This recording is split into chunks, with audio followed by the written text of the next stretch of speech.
either they're having a podcast sponsorship that's not working out for them for some reason, or I'll talk to people who are sponsoring a podcast and they're wondering what they can do to get more out of it. And then there are those people too that they just kind of don't know what they're doing and they don't know how to sponsor a podcast. And so it's, okay, how do I get started?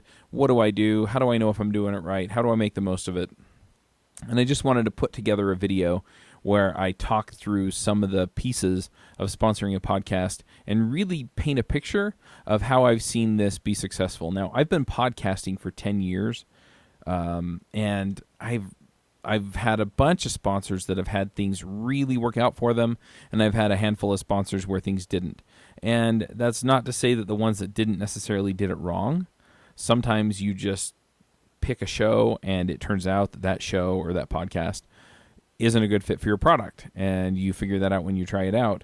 But if you take a couple of steps and do things the right way, then you have a much better chance of getting your ROI. So let's go ahead and talk about this. So let's start out with the first thing that I get from probably 90% of the people I reach out to, and that's just, we've never sponsored a podcast before. And usually what this boils down to is they are actually asking a different question. And what that question is where do podcasts fit into my marketing plan? Or how do I even make this work?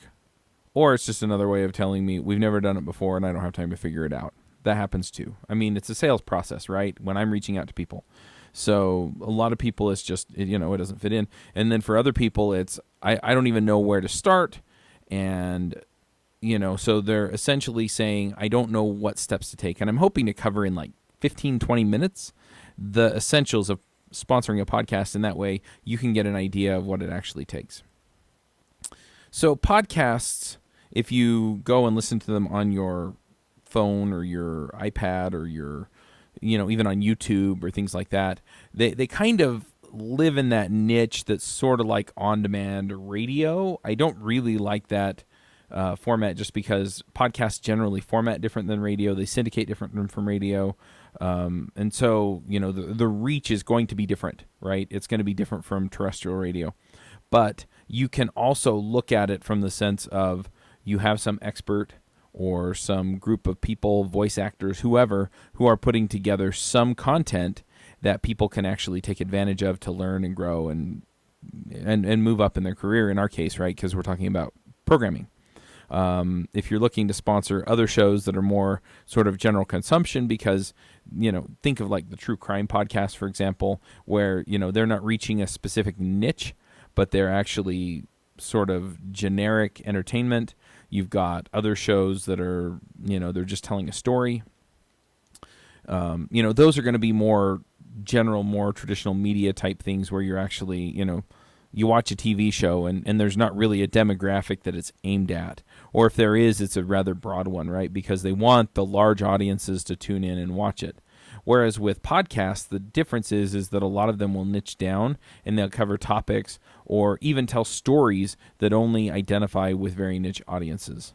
And you have the general audience ones too, but you see a wider variety because a lot of the podcasters can make a living or make content for or learn more about how to get in front of these niches. And then those niches, since they have very specific needs, can actually take advantage of the things that are being shared on the podcast.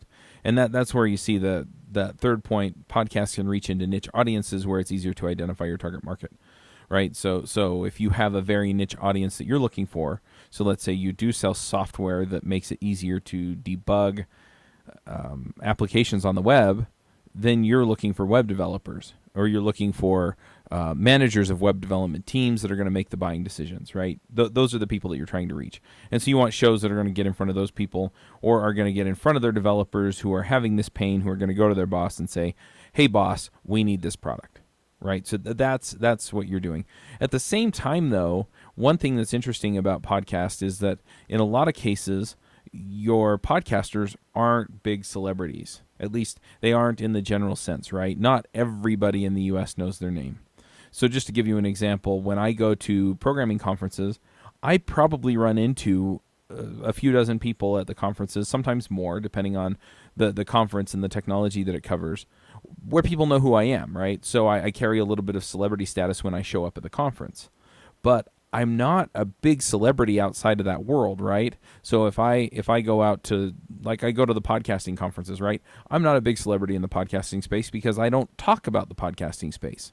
However, if I go to a programming conference where the focus is around one of the languages that we cover, and I'm routinely on that show, then I do carry a little bit more of that celebrity status, right? People believe what I say.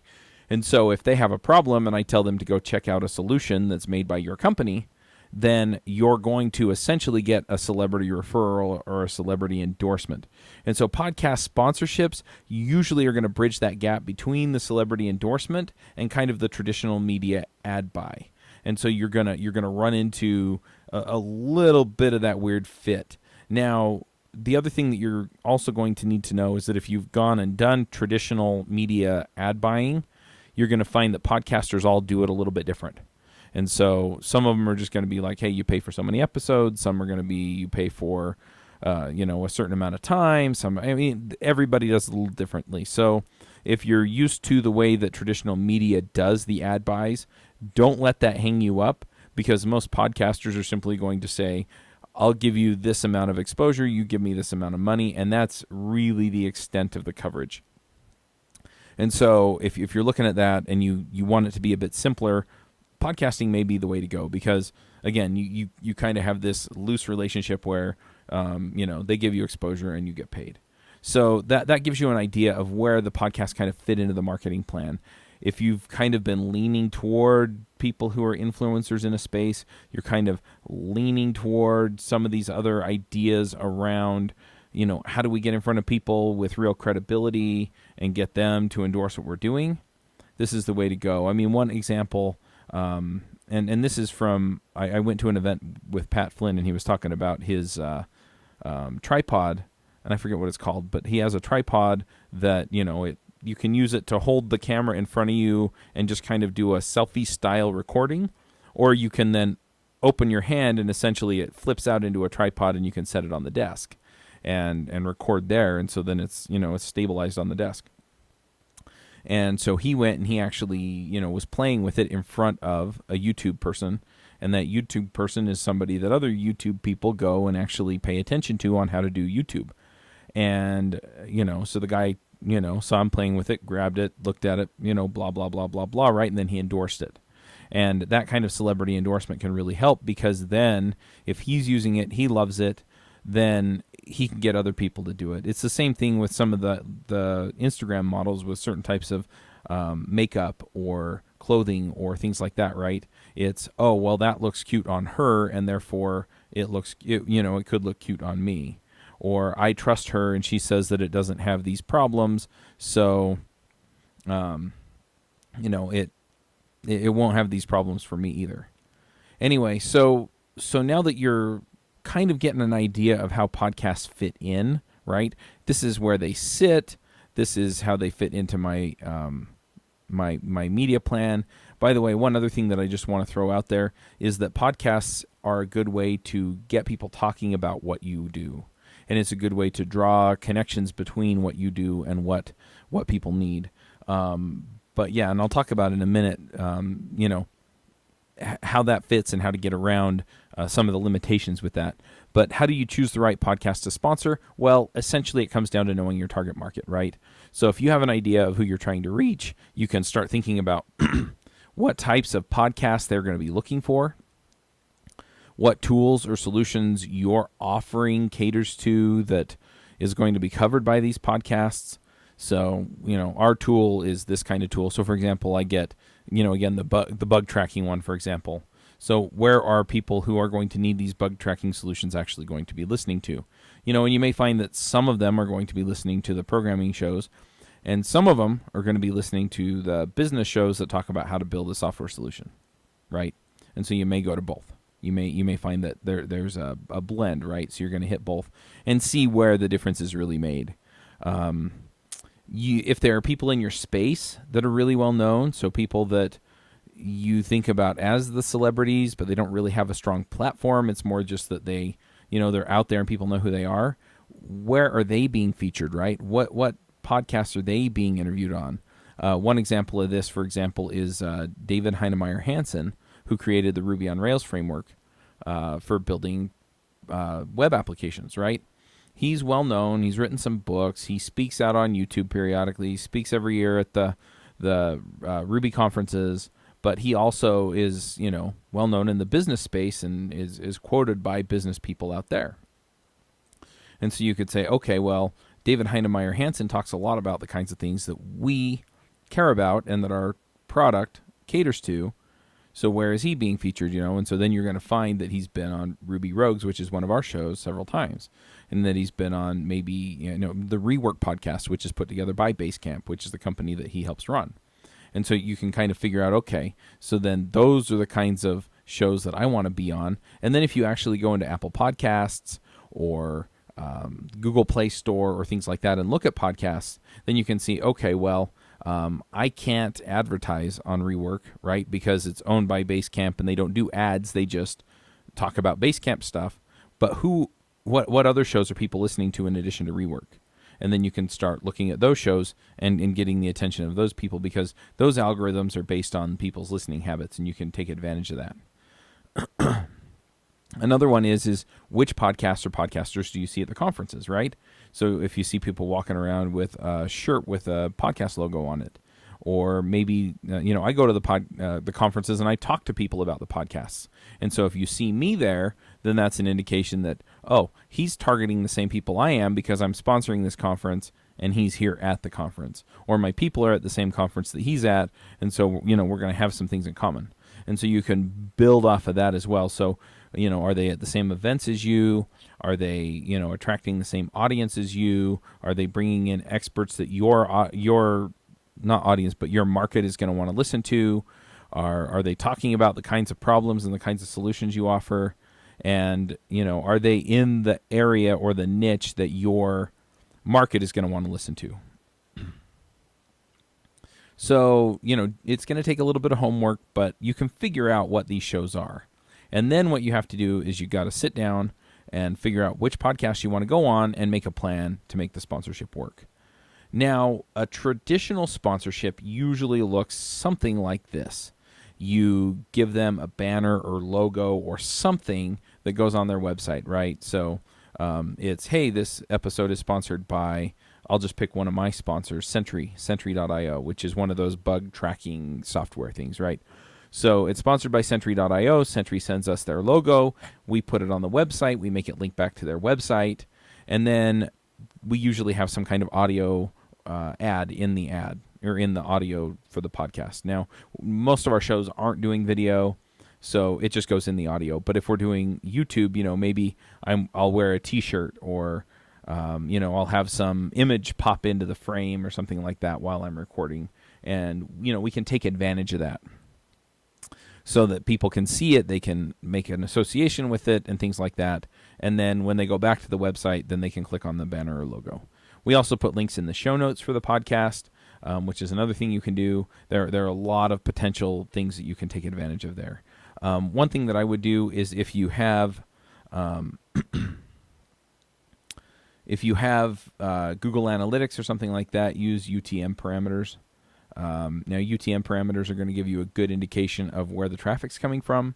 You can give them a link with UTM parameters already in it, and then it'll just show up in your Google Analytics as coming from the podcast campaign or podcast medium, and then the Ruby Rogues campaign or whatever, right? I've also seen it done with some kind of referral key, and so you just give it a parameter in the URL, and so it's ref equals Ruby Rogues, and that gives you some area to play with. You can also get them to set up a vanity URL on their domain. Now, our podcast network is devchat.tv, so it could be devchat.tv/ whoever you are, devchat.tv/Sentry, for example. If you're sponsoring one of the particular shows, you could also have them set up like a rubyrogues.com/Sentry, right? And that sticks in people's head easier. It's something that I can rattle off easily, and people can kind of go, oh, okay, rubyrogues.com/Sentry. I'm going to go check out Sentry. I heard about it on Ruby Rogues. It's a real easy association to make. You can also set something up that's just like, sentryrogues.com, right? And that'll give people a domain that they can remember, but you want something that's easy to read. A lot of times people do like a bit.ly or something else URL, and then it's like, well, you have to go to bit.ly/abcdefghij, and it's tough. And so as much as you can shorten that URL up or have them put a vanity URL on the domain, that'll help people actually make the association and then have something that sticks in their head so they can go check it out. One other example of this is you can, for example, I listen to a political program, right? And one of the political programs, they have advertisements from Simply Safe, and so it's Simply Safe and then the political pundit's name.com, right? And so if you go to Simply Safe, my last name's Wood, so it would be simplysafewood.com. People can, again, make that association, makes it easy. You also want to give people a reason to go there because you want to be able to track where people are coming from and how well your advertisement is converting, right? Because if they hear about Sentry, for example, we'll just keep using that example. If you hear about Sentry on Ruby Rogues and then you just go to sentry.io and sign up, then there's no way of knowing that they came from Ruby Rogues. And then if you decide, we're not seeing a lot of conversions that are attributable to Ruby Rogues, and we cancel, and then you see a drop in your conversions or, in the number of conversions the next month, then you realize it's not being tracked well. And that was the problem, right? You were actually getting the ROI from the sponsorship, but it wasn't being tracked well. And I've had a couple of sponsors that they wouldn't give a coupon code. They didn't have any, anything else to really incentivize people to do that. And then what wound up happening was people would run into the problem where, they'd stop the sponsorship because they're like, look, none of these are attributable to Ruby Rogues or JavaScript Jabber or one of the other shows. So they'd stop the sponsorship and then they'd see a huge dip in the number of people signing up. One other thing is you want to cement that association between their problem and your solution, right? And even if it's I want to look nicer, I want to feel better about myself, right? And you're selling shirts, right? Hey, our cut, will show off your physique, kind of thing, or whatever. So you make it association with the problem, and that way you can drive people to do that. Now, there are certain problems with the traditional sponsorship. Mostly is that it's all push, right? You're pushing the information out to people. And most podcasters don't get that much information about the audiences that are listening to them, right? They get numbers of people who download or numbers of downloads. And even that, there's some argument over how accurate those numbers are. And you can generally tell where people are from, right? Because their IP address maps to a certain area in the world, things like that. So you can get an idea, hey, this person's from Great Britain, this person's from the United States, this person's from Germany, this person's from Russia, and they're listening on an iOS device or they're listening in their browser on their computer and things like that. But for the most part, you're not getting super great information about them. And if somebody from my audience goes and signs up without using my coupon code or things like that, I don't have any way of knowing it. So the other issue, though, too, is that I don't have any way of segmenting my audience out to the people who are most likely to need or want it. I have a lot better control over that kind of a thing with some of the direct outreach things that I have, like an email list, right? So on devchat.tv, we've got a 10,000 person email list, and I can reach out to those people and, get them to sign up for email marketing or do push notifications. Or, I can have a website banner slide down from the top. Or I can have something pop up and, hey, have you checked out our sponsor? And so those things, because it's trackable on my website or because it's trackable in my email, or I can set, again, those UTM parameters and see where things are coming from, that's a lot more direct. The other thing is that most of these are things that people are actually going to see when they're either looking at the website on their phone or on their computer. And what I find is that, and this is this third point right here, a lot of listeners are listening to podcasts passively, right? So they put it on in their car, or they're mowing the lawn or washing the dishes or something like that, right? And so if I tell them to go check out Sentry.com or Sentry.io, they're not in a position to do that right away, right? They have to keep watching the road. They have to keep driving. And so they may be thinking, Sentry really sounds like something that would solve my problem. But the problem that you run into is that I'm driving, right? I can't look it up right now. And so I have to try and remember when I walk into work to do that, and that's not always great. But if we can prompt them to come to the website and get information about what we were talking about and things like that, then they'll wind up on the website, and then maybe they join the email list, and then when they're checking their email, they get the email that says Sentry, and they go, oh yeah, and then they click it because they're right there in the moment. Or they get the push notification that says, remember to check out our sponsor Sentry, and then they'll go check it out.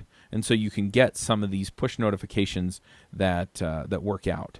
So you want to give them a call to action while they're at their computer, and that's kind of the key thing.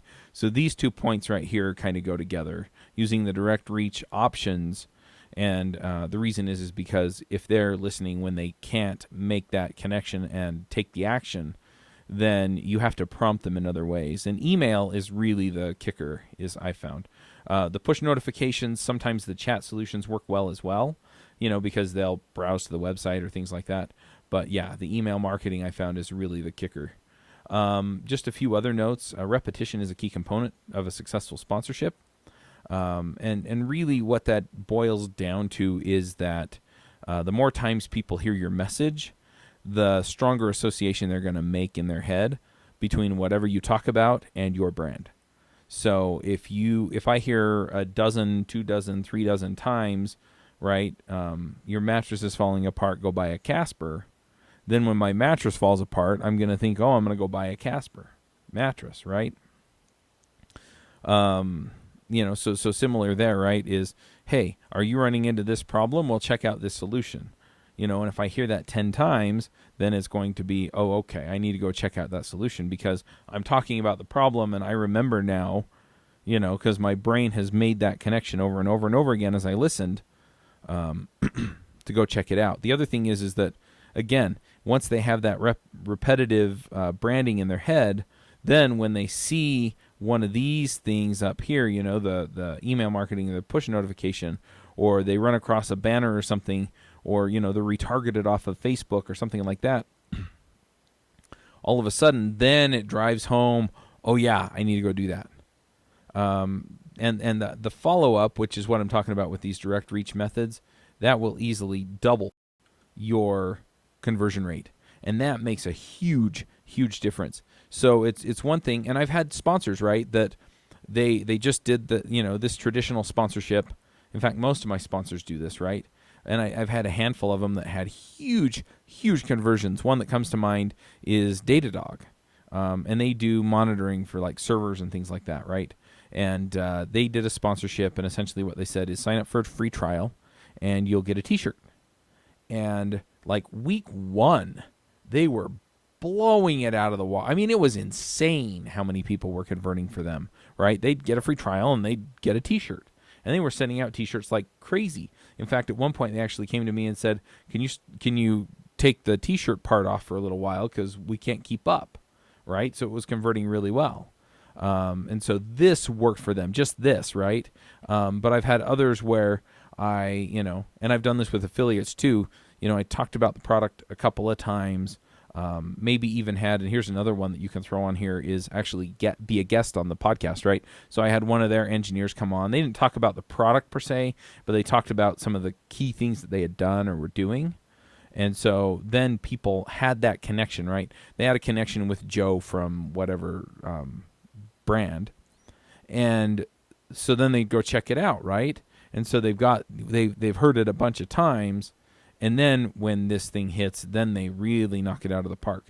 But, having good feelings about it at the time they listen to it only gets you so far. And then if you either offer something they really want or remind them when they're sitting at their computer, that's when it kicks in and you really get the delivery there.